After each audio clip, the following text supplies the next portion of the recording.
The city has always been a sanctuary city, and we've always managed those who wanted to come to New York City to pursue the American dream.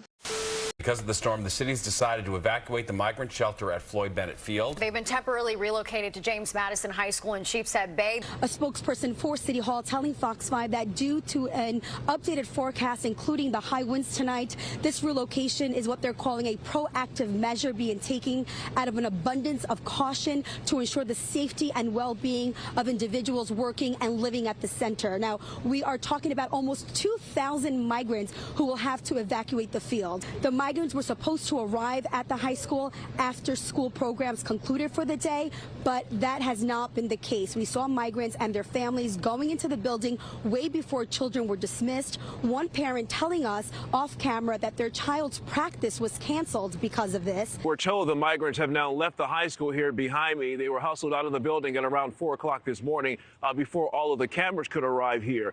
But in just a few hours, a New York State Assemblyman, along with students as well as parents, will be holding a rally and protest here outside the school. They're upset about the city's decision to allow the migrants to stay here at the school overnight, closing the school and forcing students to do remote learning from home today. Now, the migrants stayed inside the gymnasium here at Madison High School overnight, and they will not be here again when that protest happens later this morning. Tuesday, New York City Mayor Eric Adams abruptly announced the city would be moving 2,000 people, including some 500 migrant families, from Floyd Bennett Field in Brooklyn to the high school, where they would ride out a serious winter storm overnight, and they'd return to Floyd Bennett Field this morning. There was concern tents set up at the temporary shelter would not weather the high winds and heavy rain. Several city leaders say the mayor's decision to move the migrants is wasting taxpayer money because he was warned that Floyd Bennett Field is notoriously known for flooding. Meanwhile, parents with students attending the high school say they got a phone call and an email Tuesday telling them the school would be closed today to accommodate migrants and their kids would be assigned classes online. The announcement angering parents and students who feel they were displaced with no consideration of the hardship it would create for families. Migrants are rushing to reapply for their housing as the 60-day deadline set by Mayor Eric Adams approaches. Nearly 70,000 asylum seekers are currently packed into city shelters, with hundreds more continuing to arrive each week.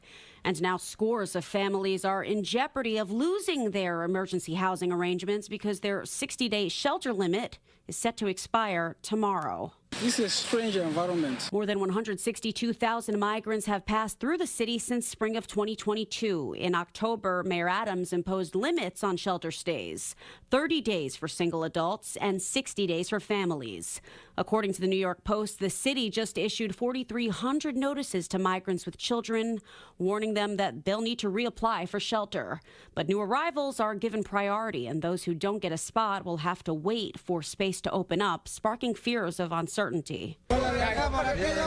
Over the weekend, lines wrapped around the block in the East Village outside the St. Bridget's School on East 7th Street near Tompkins Square Park.